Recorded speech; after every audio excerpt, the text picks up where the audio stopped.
can classify matter into three states: solid, liquid, and gaseous, or we call this gas. So if you look at the particles of solid would be tightly packed and there would be little to no spaces between the particles of solid. Whereas if you see the liquid particles, the particles would be loosely packed as compared to solid, but tightly packed as compared to gaseous. So liquid matter or particles of liquid is somewhat in between what solid and gaseous particles are. If you look at the gas particles, they would be highly scattered and there would be abundant particular space or intermolecular space present between the particles. This is another diagram to show the particle spaces, the space between the constituent particles of the three states of matter: solid, liquid, and gas. Solid particles would be tightly bound. They would have a fixed shape. If you look at liquid, it would have higher spaces between the particles as compared to solid, but lesser space as compared to gas. And if you look at gaseous particles, they would be highly scattered and there would be a lot of spaces between the particles. Now, if we look at a human body in the biological sense, in the subject of biology, we say that our body is made up of cells. Cell is the basic constituent of our body. But in the first video, we discussed that matter is anything around us. Either they are living or they are non-living. So if we talk about human body in chemistry, we can say that our human body is also a kind of matter. So if our human body is a matter, there would be three states present in our body. So let's discuss the three different states of matter in human body. If we look at solid, what do you think is solid in our human body? Bones, which make up the skeleton, and teeth. These are solid components in our human body. If we look at liquids, our blood, which carries all the nutrients, which carries all the oxygen, and water present in our body, or lymph, which is also kind of a fluid connective tissue and carries nutrients, and white blood cells. So all these would be liquid components, or this would be the liquid matter present in the human body. And if we talk about air or gaseous state, so we know that air is present in our lungs. Air in lungs, that would be the gaseous component or gaseous state present in our human body. Now let's dive deeper into solid state. तो solid state के हमारे कुछ basic characteristics होते हैं. Solids have a definite shape. उनके पास एक definite shape, definite size होती है. They have a definite volume. उनका हम shape alter नहीं कर सकते, उनकी हम volume alter नहीं कर सकते. अगर हमें उनका shape alter करना है, उसके लिए हमें एक external force apply करना पड़ेगा. External force is applied to change the shape of solids. Solids are rigid, yes, हम उनको compress नहीं कर सकते. They are incompressible and they have distinct boundaries. अगर हम एक किसी भी solid का example ले लेते हैं, let's say a ball, ठीक है. Ball की हमारी एक definite shape होगी, which is sphere, it's spherical in shape. उनका कुछ वॉल्यूम होगा. They are rigid. उनको अगर हम प्रेस करते हैं तो वो प्रेस नहीं हो सकते. They are incompressible and they have distinct boundaries. So these are the basic characteristics of solid state. अब हमारे इस टॉपिक में solid, liquid, gaseous state सबके ऊपर give reason type of questions आते हैं कि अगर let's say अभी हम आगे देखेंगे. The first question is rubber band a solid? Give reason for your answer. अगर हम rubber band को देखते हैं, हमने बोला कि solid की shape change नहीं हो सकती. But if we look at a rubber band, उसको हम अगर stretch करते हैं, उसको compress करते हैं, तो उसकी shape change हो जाती है. तो हम ऐसा कह सकते हैं कि अगर उसकी shape change हो रही है, it is not a solid? No. उसकी shape change हो रही है, but still rubber band is a solid because जो उसका चेंज इन शेप है, it's only when an external force is applied. जब हम अपने हाथ से उसको स्ट्रेच करते हैं तो हमारा हैंड का जो फोर्स है that is the external force. तो जब हम रबर बैंड पे कोई एक्सटर्नल फोर्स लगा रहे हैं, अपने हाथ का फोर्स लगा रहे हैं, तभी उसका शेप चेंज होती है। और जैसे ही हम ये एक्सटर्नल फोर्स रिमूव करेंगे, वैसे ही रबर बैंड अपनी ओरिजिनल स्टेट में आ जाएगा। अगर इस स्टेट पे हमने एक्सटर्नल फोर्स लगाया तो ये इस शेप में कन्वर्ट हो जाएगा, लेकिन अगर हम ये हाथ का एक्सटर्नल फोर्स हटा देंगे, तब ये वापस से अपनी ओरिजिनल स्टेट में चला जाएगा। और अगर ये एक्सटर्नल फोर्स हमने बहुत ज्यादा लगा दिया तो ये रबर बैंड ब्रेक भी हो जाता है कई बार। तो इसीलिए हम कह सकते हैं कि रबर बैंड सॉलिड है, क्योंकि उसकी शेप चेंज करने के लिए हमें एक एक्सटर्नल फोर्स अप्लाई करना पड़ता है। Next question is we can compress a sponge but it is a solid. Again हमने अपनी कैरेक्टरिस्टिक्स में देखा दैट सॉलिड्स आर इनकम्प्रेसिबल, लेकिन स्पॉन्ज को तो हम कंप्रेस कर सकते हैं। ये स्पॉन्ज होता है, उसको कभी हम यूटेंसिल्स वॉश करने के लिए यूज करते हैं या क्लीनिंग पर्पसेस के लिए यूज करते हैं, तो इजीली हम उसको हैंड से प्रेस करें तो वो कंप्रेस हो जाता है। तो क्या हम बोल सकते हैं कि ये सॉलिड है? We have to explain this. So हम स्पॉन्ज को कंप्रेस कर सकते हैं due to the presence of air in its pores. आप ये देख रही हो, यहाँ पे सारे पोर्स प्रेजेंट है, ये हमारे स्पॉन्ज में बहुत सारे पोर्स प्रेजेंट होते हैं। Due to the presence of pores इनके अंदर एयर फिल हो जाती है, एयर। तो जो हम चीज कंप्रेस करते हैं वो एयर निकालते हैं। हम स्पॉन्ज की शेप को चेंज इसीलिए कर पाते हैं क्योंकि उसके अंदर से एयर निकल जाती है या गैस उसके अंदर से कम हो जाती है। So we are able to compress a sponge due to the presence of air in its pores. Otherwise, it is solid. हमारा जो स्पॉन्ज है वो सॉलिड ही होता है, लेकिन क्योंकि उसके पोर्स में एयर प्रेजेंट है, उसकी वजह से हम उसको कंप्रेस कर पाते हैं। So sponge is a solid. Next question is salt and sugar take the shape of container in which they are placed. Can we classify them as solids? अब एक और कैरेक्टरिस्टिक्स पढ़ा था हमने कि solids have a distinct boundary, लेकिन salt को आप ये कंटेनर में देखोगे, सॉल्ट और शुगर को हम जिस कंटेनर में डालते हैं वो उस कंटेनर का शेप ले लेती है। तो क्या हम इसको सॉलिड की तरह बोल सकते हैं, सॉलिड में क्लासिफाई कर सकते हैं? Yes, of course we can classify salt and sugar as solids, क्योंकि ऑल्दो वो कंटेनर की शेप ले लेती है, बट उनका इंडिविजुअल जो क्रिस्टल का स्ट्रक्चर होता है वो चेंज नहीं होता। अब यहाँ पे शुगर का स्ट्रक्चर दे सकते हो, हमने देखा है कि शुगर जो है, अगर हम ध्यान से देखें, शुगर एक टाइप की क्यूबिकल फॉर्म में होती है या स्क्वायर फॉर्म में होती है। तो अगर हम इन शुगर को एक कंटेनर में डाल भी देंगे तो ऑल्दो कंटेनर का शेप ले लेगी, लेकिन जो शुगर के इंडिविजुअल क्रिस्टल्स हैं उनका शेप चेंज नहीं होगा, उनकी एक डिस्टिंक्ट बाउंड्री रहेगी, उनकी फिक्स शेप रहेगी। तो इसीलिए सॉल्ट और शुगर हमारे सॉलिड्स हैं, because the shape of their individual crystals do not change even if we store them in a container and even if they take the shape of the container. Next comes our liquid state.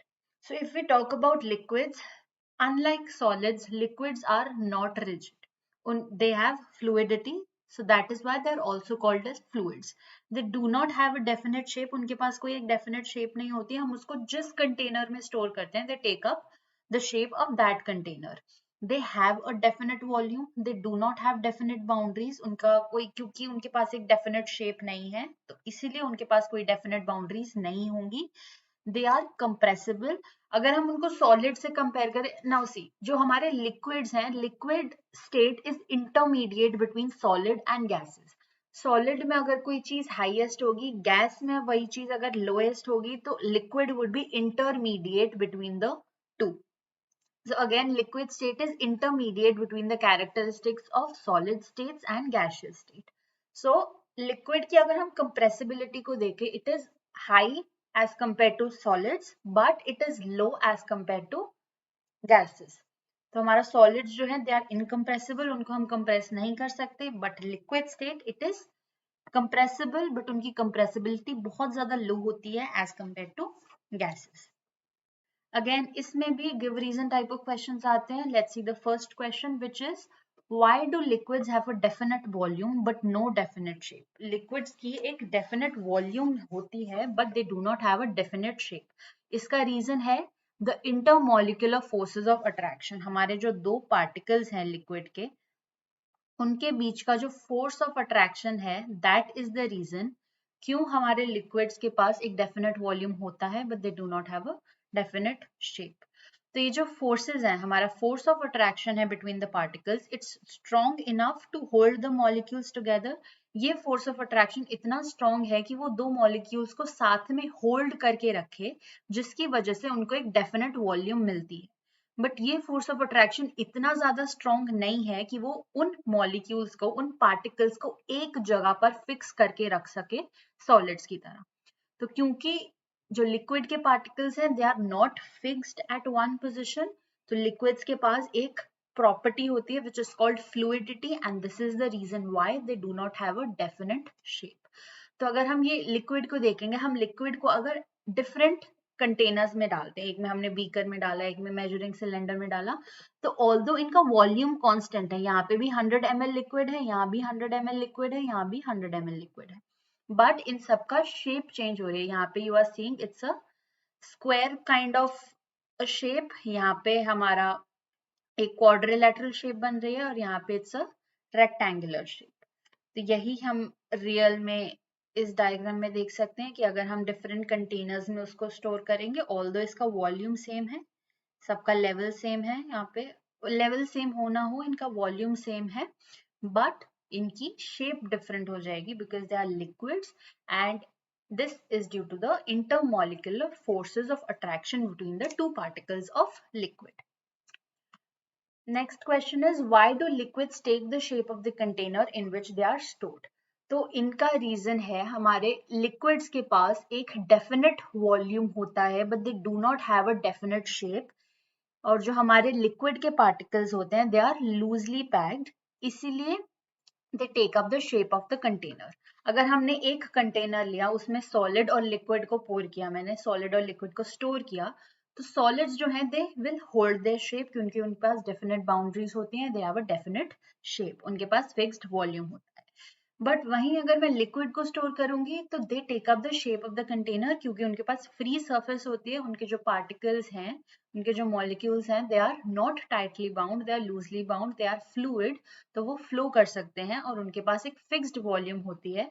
But due to low intermolecular force of attraction, उनके पास एक definite shape नहीं होता, so that is why they take up the shape of the container in which they are stored. Next question is, why do liquids flow? Again, liquids flow करते हैं क्योंकि उनके पास एक प्रॉपर्टी होती है विच इज फ्लूइडिटी. अब fluidity क्यों होती है? क्योंकि जो पार्टिकल्स हैं, they have high intermolecular spaces between them. High intermolecular space है मतलब लो फोर्स ऑफ अट्रैक्शन होगा. तो हाई इंटरमॉलिक्यूलर स्पेस और लो फोर्स ऑफ अट्रैक्शन की वजह से they are not very tightly bound to each other. तो इस वजह से जो पार्टिकल्स हैं, पार्टिकल्स के अंदर अबंडेंट मूवमेंट हो सकती है, particles are allowed to disperse and they are allowed to move freely, जिसकी वजह से उनके पास एक प्रॉपर्टी आ जाती है विच इज कॉल्ड फ्लूइडिटी. और ये फ्लूइडिटी की प्रॉपर्टी की वजह से ही they are able to flow easily. तो आपने देखा होगा किसी भी कंटेनर से अगर हम ग्लास में कोई लिक्विड पोर करते हैं, वो आराम से पोर हो जाता है. यही प्रॉपर्टी है हमारी फ्लूइडिटी की, और इसी वजह से हम हमारे लिक्विड्स और गैसेस को क्या बोलते हैं? लिक्विड्स और गैसेस को हम बोलते हैं फ्लूइड्स. यहाँ पे आप वाटरफॉल देख सकते हैं, वाटरफॉल में भी ये वाटर जो है ये फ्लो करता है, किस वजह से? क्योंकि इनके पास प्रॉपर्टी होती है of fluidity. So this was it for liquid state. Let's continue with gaseous state. Again, gases को भी हम फ्लूइड बोलते हैं क्योंकि इनके पास फ्लूइडिटी होती है. They are highly compressible. हम उनका स्टेट भी चेंज कर सकते हैं उनको कंप्रेस करके, कि अगर गैस को हमने ज्यादा कंप्रेस किया, it can turn into liquid. आपने पेट्रोलियम गैस का नाम सुना होगा. What is petroleum gas? या फिर जो हमारे सिलेंडर्स, गैस सिलेंडर्स में यूज होता है, LPG. What is LPG? LPG is liquefied petroleum gas. तो ये लिक्विफाइड पेट्रोलियम गैस क्या होती है? पेट्रोलियम गैस के ऊपर जब हम प्रेशर अप्लाई करते हैं, प्रेशर अप्लाई करके हम इस गैस को कंप्रेस करते हैं, तो इसका स्टेट चेंज हो जाता है. कि अगर मैंने यहाँ पे देखा कि ये मेरे गैस के मॉलिक्यूल्स हैं, इन पे मैंने अगर कुछ प्रेशर अप्लाई किया, यहाँ से मैं लेट्स से प्रेशर अप्लाई कर रही हूँ, तो ये जो पार्टिकल्स हैं मेरे, ये पार्टिकल्स पास पास आ जाएंगे. ठीक है.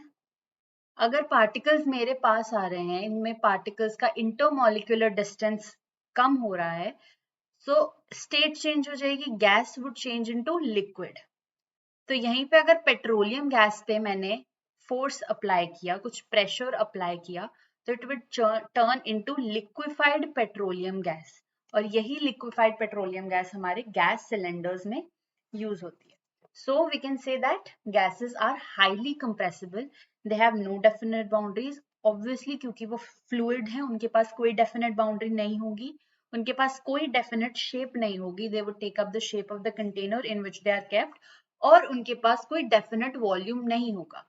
हमने लिक्विड के केसेस में देखा था, लिक्विड के केस में जो हमारे पार्टिकल्स हैं, पार्टिकल्स के बीच का फोर्स ऑफ अट्रैक्शन इतना है कि वो उनको एक साथ होल्ड करके रख पाए, but in case of gases there is no such force of attraction, बहुत ज्यादा वीक फोर्स ऑफ अट्रैक्शन है, जिसकी वजह से the particles can not be kept together, उसकी वजह से दे do not have a definite volume. Let's see the first give a reason question. Why do gases flow? Again, जैसे हमने लिक्विड के केस में देखा था, गैसेस में भी गैसेस डू फ्लो क्योंकि उनके पास एक प्रॉपर्टी होती है ऑफ फ्लूइडिटी, और ये प्रॉपर्टी किस वजह से होती है? This is the property because the particles of gases are not tightly bound to each other, उनमें फोर्स ऑफ अट्रैक्शन बहुत ज्यादा कम होगा, inter molecular distance between the particles would be very high, जिसकी वजह से the particles would not be tightly bound to each other and therefore they are free to move in any direction. तो क्योंकि the particles are allowed to move in any direction, they are not rigid and they possess fluidity, और fluidity की वजह से ही the gases are able to flow. ये आप देख सकते हो यहाँ पे, ये हमारी कौन सी गैस है? ये हमारी carbon dioxide, carbon dioxide gas flow कर रही है, you can easily see. The next question is why do gases have no definite volume? Gases का कोई definite volume नहीं होता, क्योंकि हमारे gases की एक additional property होती है कि gases tend to occupy all the space available to them. अब अगर हम ये देखते हैं liquid के जो particles हैं उनके बीच में, उनके particles के बीच में कुछ force of attraction होगा जिसकी वजह से वो साथ में रहते हैं, but in case of gases यहाँ पे कोई force of attraction नहीं है, और we can say there is very little force of attraction and the intermolecular distance is very high. उस वजह से जो गैस के particles हैं they would prefer to occupy all the space which is available to them. आप देख सकते होगे कि अगर हम एयर की बात करते हैं, let's say ऑक्सीजन है हमारे एयर में, कार्बन डाइऑक्साइड है, नाइट्रोजन है, और भी बहुत सारे कंपोनेंट्स हैं, ये एयर ऐसा तो नहीं है सिर्फ एक जगह पे रहती है, air is present everywhere around us. Why? क्योंकि एयर भी एक टाइप की गैस है and gases prefer or they tend to occupy all the space which is available to them. This is the reason why gases do not have a definite volume. अब अगर इसके ऊपर मैं एक लिड लगा दूंगी, लेट्स से यहाँ पे मैंने लिड लगा के उसको प्रेस कर दिया, यहाँ तक मैंने लिड लगा दी, तो जितने भी सारे गैस के मॉलिक्यूल्स हैं वो इधर इधर, ये वाले जो भी हमारे मॉलिक्यूल्स ऊपर रह गए वो सारे अंदर आ जाएंगे, तो उनके पास जितनी स्पेस होगी वो बस उतनी स्पेस में खुद को ऑक्यूपाई कर लेंगे, और अगर ये मॉलिक्यूल्स बहुत ज्यादा पास आ गए तो प्रेशर की वजह से अपना स्टेट चेंज कर लेंगे from gas to liquid. Now let's compare the three states of matter. What are the three states of matter? Solid, liquid and gaseous. So if we compare the three states of matter, what do you think are the spaces between the particles? So solid के case में सबसे कम space present होगी between the particles, then comes liquid and then comes gaseous. So gaseous matter would have the most space between the particles, between the constituent particles, whereas solid state would have the least space between the particles. Now if we talk about kinetic energy of particles, kinetic energy increases if we increase the spaces between the particles. एक concept है कि अगर हमारा space जो है, space अगर हमारी ज्यादा होगी between the particles, so the particles would be allowed to move freely. और अगर वो particles freely move कर पाएंगे तो उनकी kinetic energy भी ज्यादा होगी. Kinetic energy is their movement. तो अगर वो freely move कर पा रहे हैं तो उनकी movement भी ज्यादा होगी. So what do you think would be the kinetic energy? Kinetic energy would be the highest in gaseous, then in liquid and the least in solids, क्योंकि सॉलिड्स के जो पार्टिकल्स है, कॉन्स्टिट्यूएंट पार्टिकल्स है, वो बहुत ज्यादा टाइटली बाउंड होते हैं. इसके पार्टिकल्स आर टाइटली बाउंड, तो उनके पास कोई फ्री स्पेस नहीं है मूवमेंट के लिए, वो इतना ज्यादा मूव नहीं कर पाते. क्योंकि उनके अंदर मूवमेंट नहीं है तो काइनेटिक एनर्जी भी उसकी कम होगी, and kinetic energy is due to movement. Then comes movement of particles. Again solid state में सबसे कम होगा movement of particles, then liquid and then gaseous. If we talk about forces of attraction between the particles, forces of attraction between the particles would be highest in solid, क्योंकि ये इनके particles बहुत ज्यादा tightly bound है, तो दो particles के बीच में बहुत ज्यादा force of attraction है, उसी वजह से इनका जो intermolecular distance है वो कम हो जाता है. Force of attraction would be the highest in solids, then in liquids and the least in gases. तो यहाँ पे हम इनके यहाँ पे लिख सकते हैं least in solids, which means spaces between the particles or intermolecular distance would be least in solids. Again, kinetic energy least in solids, movement of particles least in solids, or force of attraction least in gases, or you can say highest in solids. So this was a comparison chart between the different states of matter, and this is very, very, very important from your exam point of view. The whole chapter, the whole topic of states of matter is based on this chart. Solid, liquid और gases के अगर हमें additional कुछ characteristics लिखने हैं, हम ये characteristics लिख सकते हैं that solids have very little space between the particles or they have very low intermolecular distance. Gases के case में they have very high intermolecular distance. Solids have very low kinetic energy between the particles. Gases have very high kinetic energy between the particles. The movement of particles in solids is very low, whereas movement of particles in gases is very high. Force of attraction between the particles is highest in solids, and the force of attraction between the particles is lowest in gases. और liquids का सब कुछ intermediate होगा. So this was it for today's video. I hope you have understood the 3 states of matter. And if you still have any doubts, you can either comment in the comment box or you can email me on this email ID. Thank you so much. Keep learning.